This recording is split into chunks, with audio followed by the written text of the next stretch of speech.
Perkenalkan, nama saya Alfi Masa Zahra dengan NPM 2312-5004 dari Prodi Tadris Matematika Universitas Ma'arif Lampung.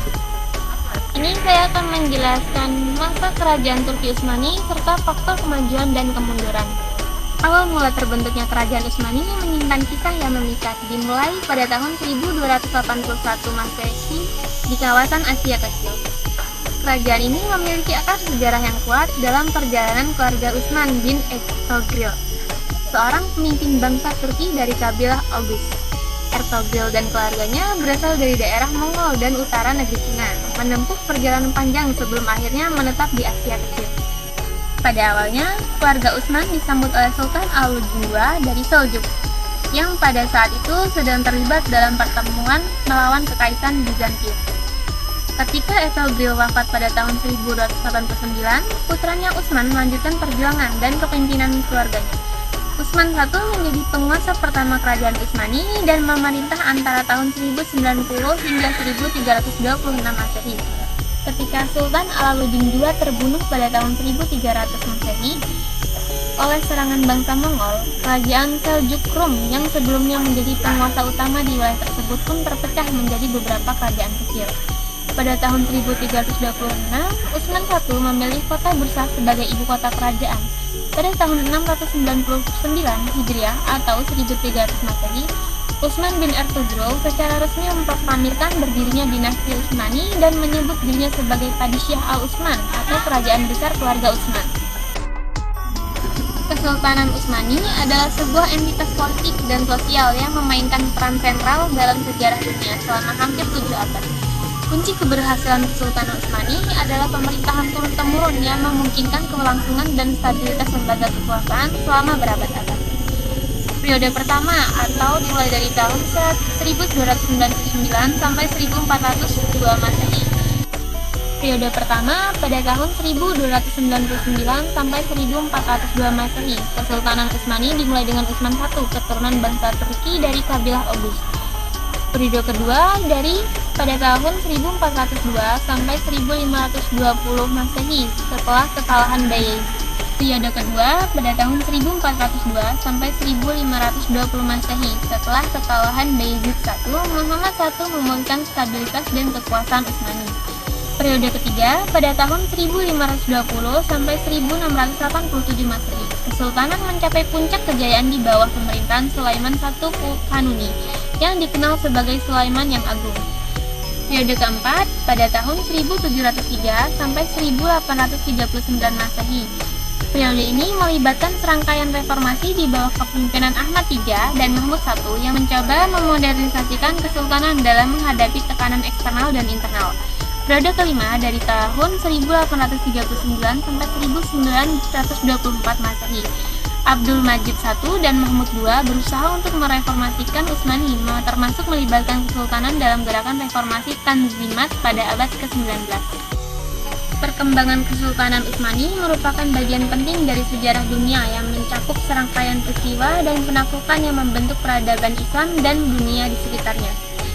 Pada masa pemerintahan Sultan Orkan, yang merupakan sultan kedua dari Kesultanan Utsmani, terjadi serangkaian penaklukan di benua Eropa.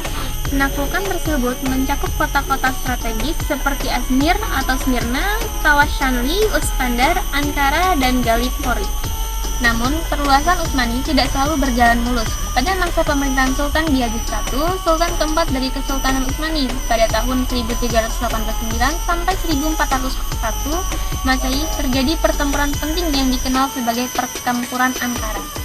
Kekalahan Bayezid I membawa akibat buruk bagi Kesultanan Utsmani. Ia dan putranya Musa tertawan dan wafat dalam tawanan pada tahun 1403 Masehi. Dalam 2/3 abad setelah berdirinya Kesultanan Utsmani di Anatolia pada tahun 1300 Masehi, kerajaan ini berkembang dari sebuah emirat di daerah perbatasan menjadi sebuah kerajaan besar. Kesultanan Utsmani terus melebarkan sayapnya di berbagai arah, dari Hongaria di Danube hingga Baghdad di Tigris, dan dari Crimea hingga air terjun pertama Sungai Nil di Mesir. Keberhasilan Kesultanan Utsmani tidak hanya dalam penaklukan wilayah, tetapi juga dalam mewarisi kekaisaran Bizantium dan Khalifah Arab setelah hancurnya dinasti. Setelah hancurnya dinasti Mamluk, pada akhirnya mengalami penurunan dan runtuhnya pada awal abad ke-20. Kesultanan Utsmani meninggalkan warisan yang mendalam dalam sejarah peradaban Islam di dunia. Faktor kemajuan kerajaan Turki Utsmani yang pertama aspek politik, yaitu kemajuan kerajaan Turki Utsmani dalam aspek politik dapat dijelaskan melalui kombinasi visi dinasti dan kepemimpinan sultan. Dinasti Utsmani mengusung visi ekspansi Islam. Yang selanjutnya aspek militer atau pertahanan. Di samping aspek politik, ditunjang pula aspek militer karena Turki Utsmani terkenal akan kekuatan militernya. Turki Utsmani berhasil memanajemen militer dengan baik dalam puncak upaya mencapai kejayaan. Dinasti Utsmani mendapat tantangan dari para tentara, Kekaisaran Romawi maupun pasukan Eropa yang lain. Yang selanjutnya aspek ekonomi. Faktor politik dan militer tersebut ditunjang dengan perekonomian yang memadai dan maju, sehingga memberikan spirit yang kuat bagi bangsa Turki Utsmani untuk melakukan penaklukan atau ekspansi dan mempertahankannya. Perekonomian Turki Utsmani bisa kuat atas keberhasilan menaklukkan wilayah beberapa, terlebih keberhasilannya menaklukkan Bizantium dan Konstantinopel, sehingga alur perekonomian kala itu di bawah kendali kerajaan Turki Utsmani. Yang selanjutnya aspek pemikiran dan paradigma, yaitu aspek pemikiran dan paradigma dalam Kesultanan Utsmani memainkan peran krusial dalam membentuk perubahan sosial dan peradaban. Sultan Utsmani juga menjadi pelindung seni dan ilmu pengetahuan, menciptakan lingkungan intelektual yang subur. Warisan pemikiran pensioner ini memberikan kontribusi besar terhadap sejarah peradaban Islam dan dunia pada masa itu. Yang selanjutnya, faktor kemunduran kerajaan Turki Utsmani. Yang pertama, kelemahan dalam sistem birokrasi, yaitu lemahnya sistem birokrasi dengan kemampuan yang dijalankan oleh para Sultan Turki Utsmani dalam mengendalikan institusi politik pemerintahan sangat berpotensi untuk dikuasai oleh kekuatan Eropa. Kewenangan kekuasaan dialihkan kepada Perdana Menteri, money politik yang terus mengalir di tubuh para elitis, persekongkolan dalam pengurusan penjagaan wilayah, serta semakin meluasnya gerakan pemberontakan Krokjarisasi yang membuat para sultan tidak memiliki kemampuan untuk membendung dan mempertahankan birokrasi, sehingga kelemahan tersebut menjadi salah satu penyebab kemunduran kerajaan Turki Utsmani. Yang selanjutnya, kemerosotan sistem ekonomi. Problematika mendasar yang muncul dalam populasi lingkungan kerajaan Turki Utsmani yakni ekonomi dan keuangan. Sebagai akibat dari pengaruh peningkatan perdagangan serta ekonomi yang internasional membuat para elitis kerajaan menghadapi permasalahan internal. Poros perpolitikan yang tidak sehat dan penduduk yang mengalami kesenjangan dalam bidang perekonomian serta sentralisasi kekuasaan di lingkungan pejabat lokal turut andil dalam merosotnya perekonomian di tubuh kerajaan Turki Utsmani. Yang terakhir, munculnya kekuatan Eropa. Faktor berikutnya yang menjadi pemicu runtuhnya kerajaan Turki Utsmani yaitu munculnya politik baru pada bangsa Eropa. Konfrontasi secara langsung dengan kekuatan Eropa dimulai sejak abad ke-16 Masehi, yaitu pada saat bangsa-bangsa dengan kekuatan ekonomi masing-masing mencoba memonopoli tantangan perekonomian dunia. Runtuhnya kerajaan Turki Utsmani memiliki beberapa faktor yang menyebabkan mundurnya Turki Utsmani dari bangsa Eropa. Runtuhnya kerajaan Turki Utsmani memiliki beberapa faktor yang menyebabkan mundurnya Turki Utsmani dari bangsa Eropa.